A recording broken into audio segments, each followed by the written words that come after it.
जारी एक और मैच में टीम जीत के करीब है। जम्मू कश्मीर क्रिकेट एसोसिएशन और क्रिकेट माहिरीन ने टीम की कारकर्दगी की सराहना की है।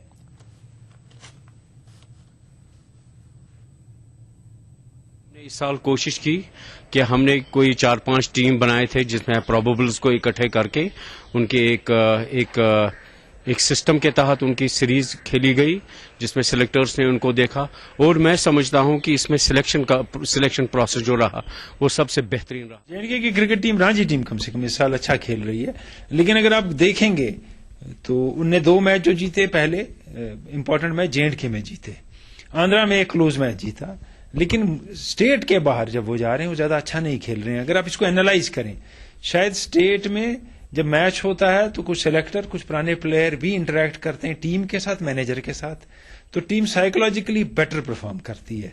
जब बाहर चले जाते हैं, जब सिर्फ कोच और मैनेजर साथ होते हैं, शायद थिंक टैंक की कमी लगती है वहां टीम में। मुझे लगता है इस परफॉर्मेंस पे टीम को ये ना हो कि परेशान हो, अच्छी है परफॉर्मेंस, पीछे देखे बगैर आगे बढ़े। और इनको एक ये फायदा हुआ कि केरला ने हिमाचल को हरा दिया जो टॉप टीम थी पूल की, तो पॉइंट्स में कुछ बैलेंसिंग हो गई। थोड़ा जोर लगाएं तो डेफिनेटली क्वालिफाई की चांस बनते हैं। पुंछ में फौज की 3 गढ़वाल की जानिब से एडवेंचर स्पोर्ट्स मुहिम शुरू की गई। इसके तहत 10 ब्रिगेड के कमांडर संजीव ठाकुरे और 3 गढ़वाल के कमांडर ठाकुर विक्रम सिंह ने झंडी दिखाई और दर्जनों तलबा को एडवेंचर टूर पर रवाना किया। इस बारे में जानकारी देते हुए कर्नल ठाकुर विक्रम सिंह ने बताया कि सरहदी गांव जथलास के मुख्तलिफ स्कूलों से 8वीं और 10वीं जमात के तलबा को शामिल किया गया है।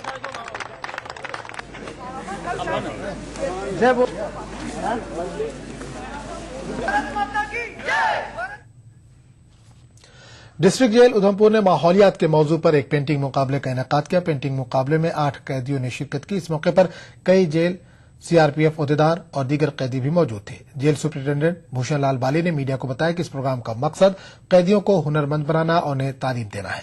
उन्होंने कहा कि जेल एक रिफॉर्मेशन होम है।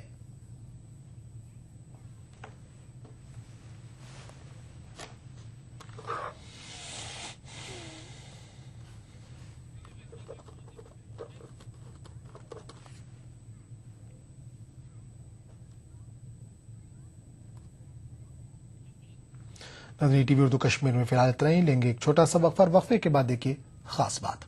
आता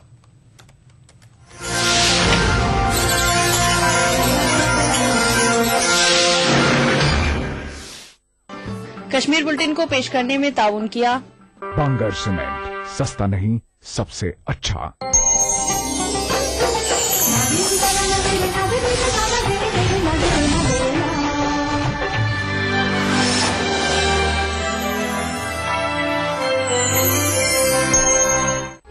उभरते कश्मीर के अनछुए पहलू, नई सोचो फिक्र, मुनफरिद तहजीब और रिवायात जिनसे फूट पड़ते हैं कश्मीरियत के रंग।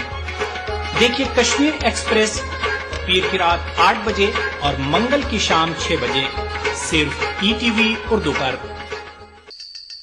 भागती दौड़ती जिंदगी में खबरों की कोई कमी नहीं, लेकिन हम आप तक पहुंचाते हैं सिर्फ वो खबरें जिसमें ना है कोई जानिबदारी, ना ही सनसनी।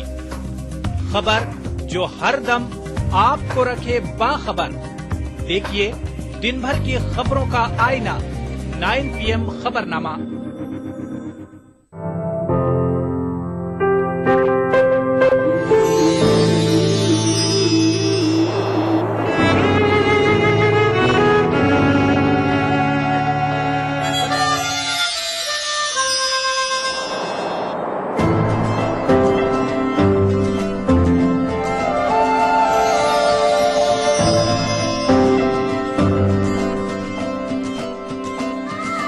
नए एहसासों से जुड़े नए रिश्ते बिखेरेंगे रंग। जिंदगी लाइव सीजन 5 इतवार दोपहर 12 बजे और शनिचर दोपहर 12:30 बजे। दुनिया अपडेट, खबरों का नया और अनूठा शो जिसमें हम आपको दिखाएंगे दुनिया की अहम खबरें और करेंगे उनका तज्जिया।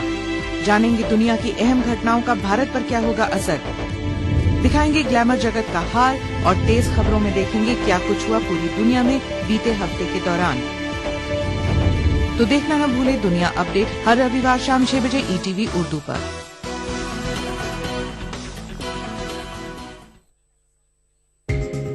ईटीवी उर्दू पर अगला प्रोग्राम। खास बात को पेश करने में ताउन कर रहे हैं Orchid Residency, where life comes alive. Shri ultra red oxide, Bharat का एकमात्र जंग रोधक सीमेंट।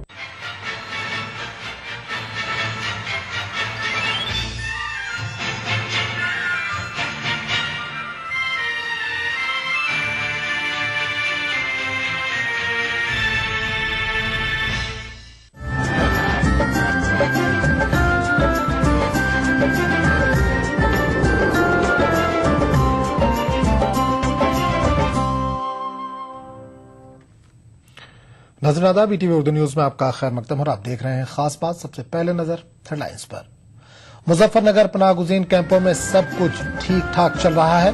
वज़ीर आला अखिलेश यादव का दावा, पनाहगुजीनों और समाजी तंजीमों ने बताया सरासर झूठ। मजहबी रहनुमा सियासी पार्टियों का खिलौना न बने, पूरी पीठ गोवर्धन मठ के गुरु शंकराचार्य का बयान।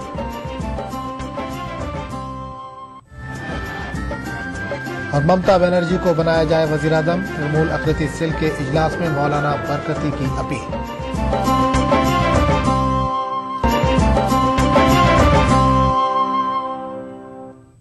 और सबसे पहले आज की बड़ी खबर।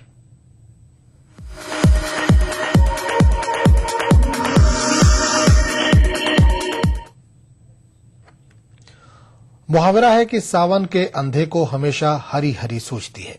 कुछ ऐसा ही हाल उत्तर प्रदेश का है।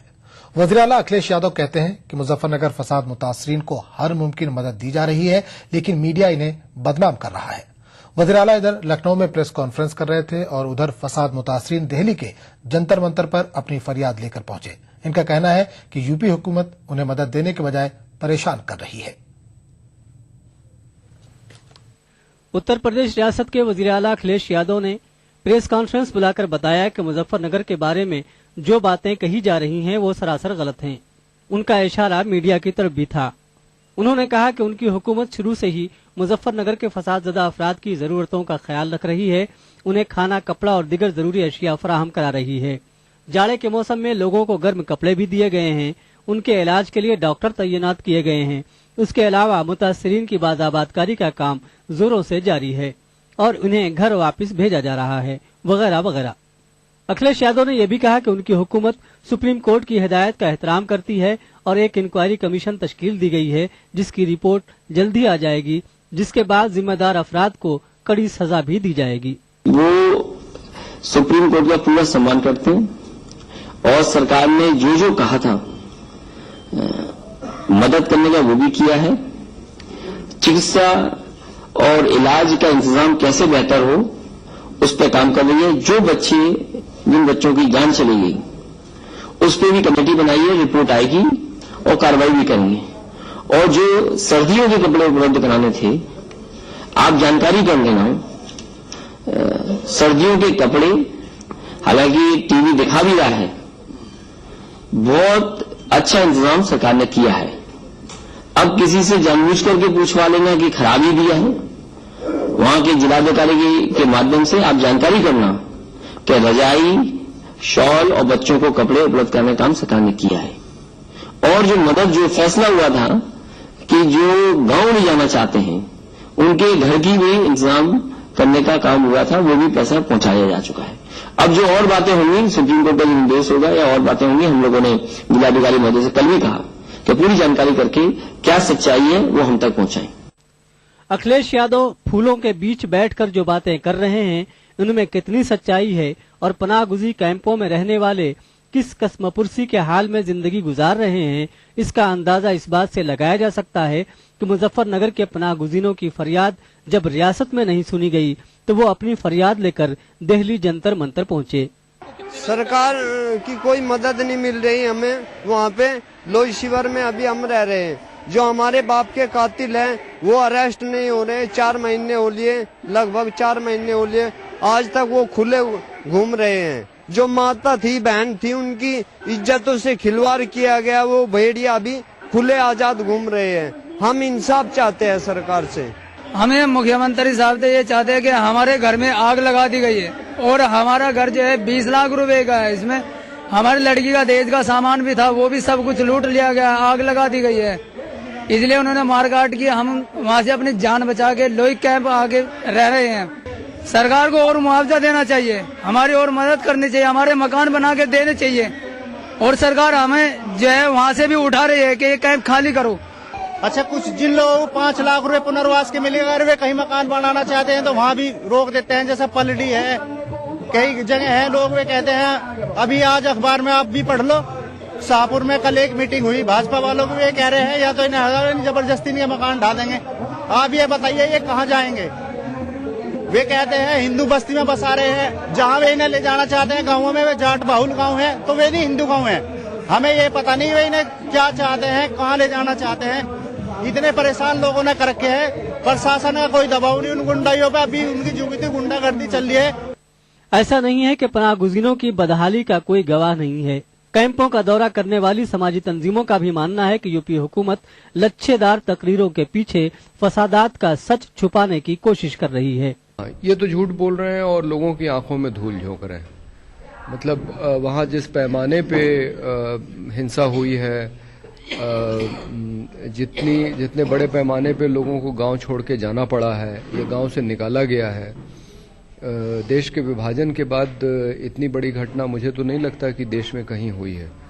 और लगातार सरकार जो है इसको ढकने की कोशिश कर रही है। जो सरकार जो लगातार कर रही है कि मुजफ्फरनगर की सांप्रदायिक हिंसा को रोकने हमने रोका और अपनी पीठ थपथपाने की कोशिश कर रही है, लेकिन मुजफ्फरनगर सांप्रदायिक हिंसा सितंबर के बाद नगला मंदौड़ की पंचायत के बाद लगभग 50 ऐसे मर्डर हम लोगों ने खुद चिन्हित किए हैं बागपत इलाके में, जिनको सांप्रदायिक हिंसा में माना ही नहीं गया वो मर्डर है। इसके अलावा आज छोटे छोटे बच्चों के मरने की मौत का मामला आया है। अगर सरकार अगर इसमें वो रहती और अखिलेश यादव अगर उनको कहीं से भी सुविधाएं मुहैया कराने का मकसद रहता तो सितंबर महीने में जो उन्होंने वादा किया था कि लोहिया आवास योजना के तहत हमको सरकार देंगे, हम अखिलेश यादव से पूछना चाहते हैं कि लोहिया आवास योजना के तहत जो उन्होंने वादा किया था सरकार आवास देने का, वो आवास अब तक कहाँ है? साफ जाहिर है कि वजीर आला अखिलेश यादव सच छुपाने के लिए मीडिया और मुखालिफिन की आड़ लेने की कोशिश कर रहे हैं। मीडिया तो वही दिखाता है जो सच है, कैमरे में वही तस्वीरें कैद होती हैं जो जाहिर में मौजूद होती हैं। अखिलेश यादव को अब सच का सामना करना चाहिए। Bureau report, ETV news. दुनिया में अमन और तरक्की के लिए इत्तेहाद जरूरी है। मुख्तलिफ मज़ाहिब और तबकों में वोट डालने वाले खुद गर्ज होते हैं। मजहबी रहनुमा किसी सियासतदान या सरमायाकार के जेर असर न रहे। इन ख्यालात के इज़हार बेंगलुरु में यौम हुसैन के मौके पर मुनक़िदा कॉन्फ्रेंस में मुख्तलिफ मज़ाहिब के रहनुमाओं ने किया। हजरत इमाम हुसैन बाहमी इत्तेफाक का सरचश्मा के उन्वान से बेंगलुरु में बैनुल मज़ाहिब कॉन्फ्रेंस मुनक़िद हुई। बेंगलुरु के माहिर तालीम और समाजी कारकुन आगा सुल्तान की जानिब से मुनक़िदा इस कॉन्फ्रेंस में हिंदू, मुस्लिम, सिख और ईसाई मज़ाहिब के रहनुमाओं ने शिरकत की। इस कॉन्फ्रेंस में पूरी मठ गोवर्धन मठ के जगजीत गुरु शंकराचार्य ने मजहबी तालीमात को आम करने पर जोर दिया। लेकिन धर्म का जानकार गुमराह में कभी नहीं आ सकता। हमारी हुकूमत हमारी है, हम किसी पूंजीपति या किसी राजनयिक या किसी बाहुबली के प्रभाव में आने का हम जरूरत नहीं मानते। और जब कोई धर्म गुरु इस प्रभाव में आता है, मान लो कि दुनिया के लिए काला दिन आने वाला है। मुकर्रिरीन ने हजरत इमाम हुसैन की तालीमात को रहती दुनिया के लिए मिशन राह करार दिया और कहा कि उनका पैगाम किसी एक फिरके तक महदूद नहीं था, बल्कि तमाम इंसानियत के लिए था। वो यकीनन इत्तेहाद के सरचश्मा थे। इत्तेहाद उनकी बारगाह से फैलता रहा। 50 साल की उम्र पाक पहुंची। यजीद से पहले जितने लोग भी हुकूमत कर रहे थे, कहीं इमाम ने कोई इत्तेहाद तोड़ने वाली बात नहीं की, सबके साथ चले। लेकिन जब यजीद पलीद जैसा इंसान तख्ते हुकूमत पे बैठा तो इमाम आली मकाम ने कहा, नहीं, तेरी बैत नहीं की जा सकती। चाहे वो शिया सुन्नी को लड़वाने वाले हों, चाहे वो हिंदू मुस्लिम के लड़वाने वाले हों, उन सब की अपनी खुद गरज होती है। उनको हिंदू मुस्लिम को लड़वाने वाला अगर हिंदू है तो उसको हिंदू से मोहब्बत नहीं है, अगर मुसलमान है तो उसको इस्लाम से मोहब्बत नहीं है। शिया है, सुन्नी लड़वाने वाले शिया सुन्नी, तो जो शिया है उसको शिया से कोई लगाव नहीं है, अगर सुन्नी है तो उसको अहले सुन्नत से कोई मोहब्बत नहीं है, उनकी अपनी गलत हुआ करती है। We have been trying all these years to spread the message of Imam, not only to our community, to one and all, because I think Imam Hussain belongs to the humanity. इजलास में सिख और ईसाई मज़ाहिब के रहनुमाओं ने भी इत्तेहाद की अहमियत और जरूरत पर रोशनी डाली। इस मौके पर कश्मीर से शाये होने वाले महाना रिसाले हकीमुल उम्मत के खुसूसी एडिशन का इजरा अमल में आया। ETV news Bengaluru.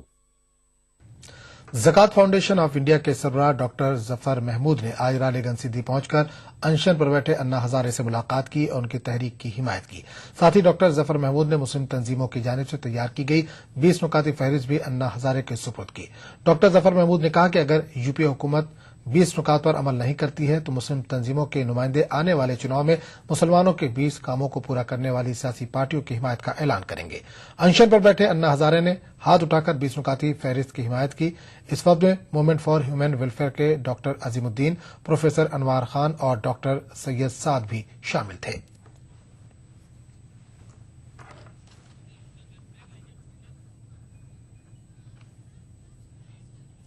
खास बात का सिलसिला जारी रहेगा, लेकिन एक छोटे से वक्फे के बाद। प्राइड इंडिया की जानिब से प्राइड हिल्स की शानदार कामयाबी के बाद अब लाए हैं आबादी के बीचों बीच खूबसूरत गेटेड कम्युनिटी ऑर्किड रेसिडेंसी, जिसमें आलिशान घर सिर्फ 18 लाख रुपए से शुरू और ओपन प्लॉट सिर्फ 5,000 रुपए फी गज।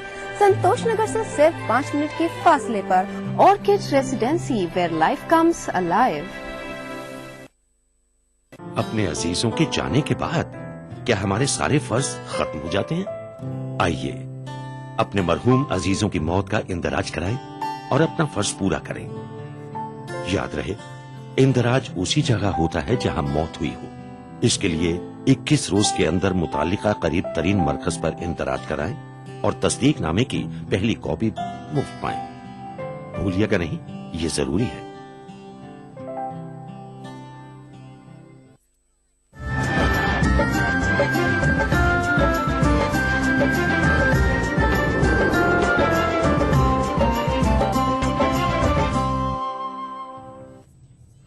ईटीवी उर्दू न्यूज में एक बार फिर आपका खैर मकदम है और आप देख रहे हैं खास बात।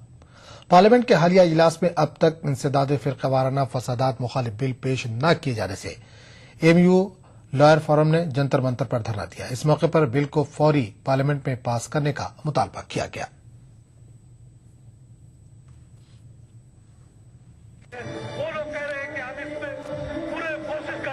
इस देश में मुसलमान का जो हाल है उसको कैसे बयान करें समझ में नहीं आता, और यूं समझिए कि मजलूम भी हम हैं, कातिल भी हम ठहरे। मजलूम भी हम हैं, कातिल भी हम ठहरे। दुनिया देख ले कैसा सितम है। तो हमारा हाल ये है कि चाहे पार्लियामेंट हो, चाहे असेंबली हो, चाहे सड़कों का मामला हो, हर जगह मुसलमान के साथ नाइंसाफी हो रही है। ये जो बिल है 2004 में सबसे पहले कंसीव हुआ था। ये जो बिल है 2004 में सबसे पहले कंसीव किया गया था। जो गुजरात में दंगे हुए थे उसको काबू, उससे सबक लेते हुए, लेकिन अफसोस कि उसके बाद सैकड़ों दंगे और हो गए, आज तक इसको लागू नहीं कर दिया। अब से पहले जब ये बिल बना हुआ था इसके अंदर बहुत ज्यादा ताकत थी, लेकिन अभी इस बिल का अपने आप में एक मजाक बना दिया है। उस मजाक के तौर पर भी इस बिल को पास नहीं कर रहे। मेरी समझ में एक बात नहीं आती कि इस बिल के लिए सिर्फ मुसलमान आवाज उठा रहा है, जबकि ये बिल प्रोटेक्ट करता है शेड्यूल कास्ट, शेड्यूल ट्राइब को भी, ये बिल प्रोटेक्ट करता है वुमेन्स को भी। ये बिल सिर्फ मुसलमानों के लिए नहीं है। कांग्रेस जो है वो हम लोगों को टाफी देके जो है मुसलसल लगातार बहला रही है। पिछली बार 2004 के अपने मंशूरी वादे में, इलेक्शन मैनिफेस्टो में वादा किया कि come to power communal violence bill pass करेंगे। अगर आज कम्युनल वायलेंस बिल पास होता तो मुसलमानों के साथ इस तरह जुल्म और ज्यादती नहीं होती। औरतों पर बढ़ते मजालिम में उत्तर प्रदेश किसी से पीछे नहीं है। ख्वातीन पर बढ़ते मजालिम और समाजी इंसाफ के मौजू पर लखनऊ में एक सेमिनार का इनेकाद किया गया। सेमिनार से खिताब करते हुए समाजी तंजीमों ने बताया कि पिछले 5 वर्षों में उत्तर प्रदेश में ख्वातीन के खिलाफ होने वाले जराइम में खतरनाक हद तक इजाफा हुआ है। आंचल, बज़म-ए-निस्वां और एप्पा की जानिब से मुनक़्क़दा सेमिनार में इस बात का खास तौर से जिक्र किया गया कि गुज़िश्ता 5 सालों में ख़वातीन के खिलाफ होने वाले जराइम में तशवीशनाक हद तक इजाफा हुआ है। समाजी तंजीमों के सर्वे के मुताबिक हुकूमतों ने झूठे आदाद-ओ-शुमार पेश करके अवाम को गुमराह किया है। खासतौर से उत्तर प्रदेश में होने वाले जराइम ने पिछले तमाम रिकॉर्ड्स तोड़ दिए हैं। इक्वालिटी है औरतों के बीच, तो मेरा ये कहना है कि जो लड़ाई हम लोग लड़ रहे हैं इक्वालिटी की, ये पुरुषों के खिलाफ नहीं है, मर्दों के खिलाफ नहीं है। हम बराबरी की लड़ाई लड़ रहे हैं कि जो सोसाइटी में इस तरह की पूरी इंचेंड है, इनग्रेन्ड है, इस तरह के रिवाज रीत जो महिलाओं को सेकंड क्लास सिटीजन बनाते हैं, हम उसके खिलाफ लड़ रहे हैं। हम अपनी अस्तित्व की लड़ाई इसमें लड़ रहे हैं। समाजी तंजीमों के आदाद-ओ-शुमार बताते हैं कि खवातीन घर और बाहर दोनों जगह जुल्म की शिकार हैं। और ऐसा नहीं है कि ये इलिटरेट तबके में होता है, गरीब लोगों में होता है, और ये बहुत संपन्न परिवारों में, मिडिल क्लास में हो रहा है। और साइंटिफिक इन्वेंशन के जरिए हो रहा है, जो अल्ट्रासाउंड से तय किया जाता है कि कोख में पड़ने वाला बेटा या बेटी है। और पूरी तरह से ये जो महिला हिंसा है ये जुड़ी हुई है, जो वायलेंस है, डावरी जैसी कुप्रथा से, जो महिला को द्वितीय दर्जे का नागरिक बनाती है। एप्पा और बज़म-ए-निस्वां मुश्तरका तौर पर मुहिम चलाने का मंसूबा बना रही हैं। इस सिलसिले में वज़ीर आला उत्तर प्रदेश अखिलेश यादव से भी वक्त मांगा गया है, लेकिन अब तक वज़ीर आला दफ्तर से कोई मुस्बित जवाब नहीं मिला है।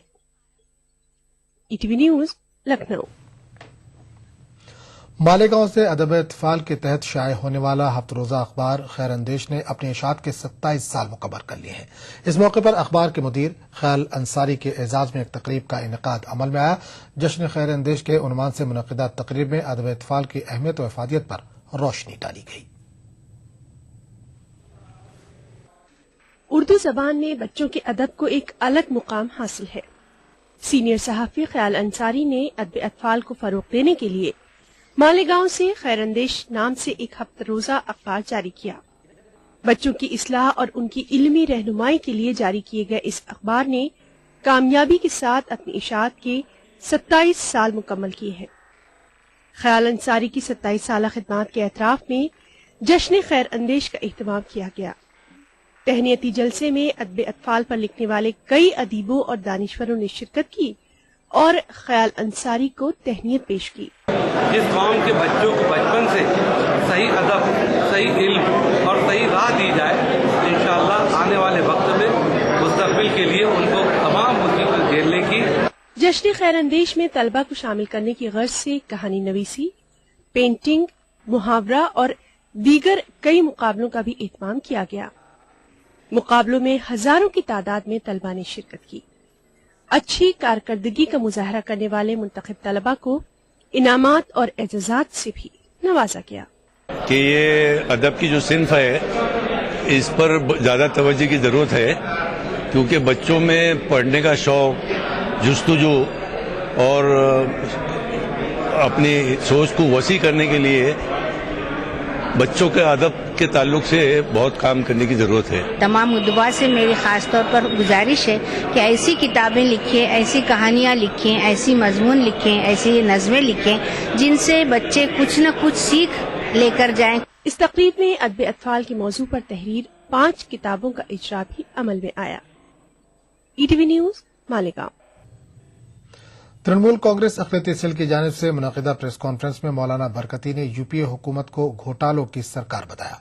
मौलाना बरकती ने इलाकाई पार्टियों के मुमकिना इत्तेहाद पर मुश्तमिल फेडरल फ्रंट में वज़ीर आला ममता बनर्जी को मजबूत बनाने और रियासत में तृणमूल को 38 सीटों पर जीत दिलाकर ममता बनर्जी के वज़ीर आज़म बनने की राह हमवार करने की अपील की।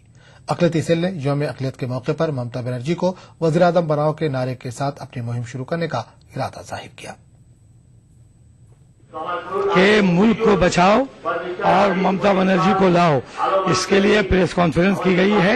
हम ये चाहते हैं आने वाले एमपी इलेक्शन में ममता बनर्जी को 37 से 38 सीट दी जाए ताकि एक थर्ड फ्रंट के लिए फैसला लिया जा सके और ममता बनर्जी को प्राइम मिनिस्टर बनाया जाए। ये शाही इमाम मौलाना बरकती की तमाम लोगों से अपील है और इस मुहिम तो शुरू हो रही है, शुरू हो चुकी है। खास बात का सिलसिला जारी रहेगा, लेकिन एक छोटे से वक्फे के बाद। पापा क्या नेक खड़ी है आई, मुन्नी को घर लेकर भाभी है आई। खुशियों में तुम भूल न जाना, रखना मेरी बात को याद। हाँ, जैसे देखभाल है जरूरी, डॉक्टर की सलाह जरूरी, वैसे ही बच्चे के जन्म का इंदिराज है बहुत जरूरी। स्कूल में हो दाखिला या हो राशन कार्ड, पासपोर्ट वीजा हो या फिर हो वोटर आई कार्ड, बगैर जन्म सर्टिफिकेट कुछ नहीं आसान। यही है उसकी असल पहचान। अपने बच्चे के जन्म और नाम का इंदिराज जरूर करवाएं। आपदा के बाद पुनर्निर्माण के लिए वचनबद्ध है उत्तराखंड सरकार।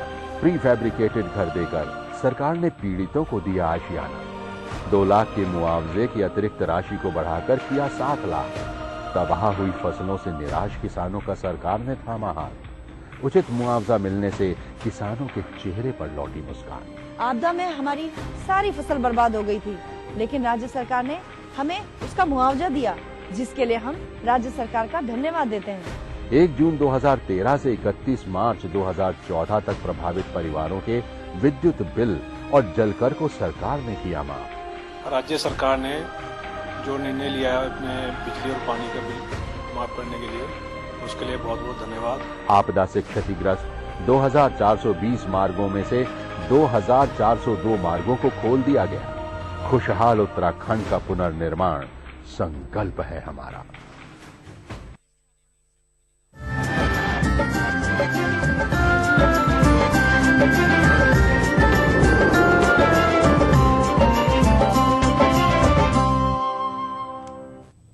टीवी उर्दू न्यूज में एक बार फिर आपका खैर मकदम और आप देख रहे हैं खास बात।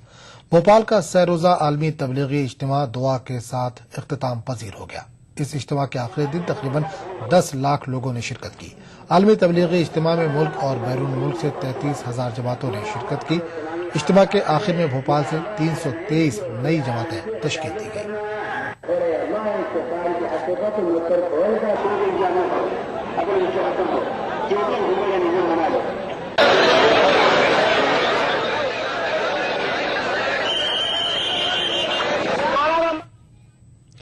पूरे मुल्क को झिझोड़कर रख देने वाले वाक़े दिल्ली के दामनी इज्तिमाई आबरूरेजी और कत्ल वाक़े को आज पूरा 1 साल हो रहा है।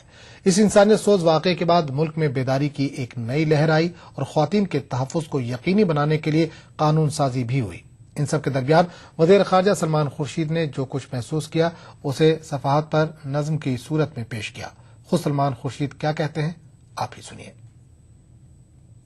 आपने श्रद्धांजलि जो अपनी तरीके से आपने श्रद्धांजलि दी है निर्भया को, दामिनी को, कुछ कविताएं आपने लिखी है, कुछ पंक्तियां लिखी है। जो जी हाँ, पंक्तियां लिखी है, दामिनी के नाम लिखे हैं और कुछ ऐसे हैं जिला ने गाया है उसको, मैं समझता हूँ जिला के गाने से उसमें 4 चांद लग गए हैं। और नाज़रीन, सलमान खुर्शीद ने दामिनी के ताल्लुक से जो कुछ महसूस किया उसे सफ़े पर उतार दिया है। पेश है उनकी ये नज़्म।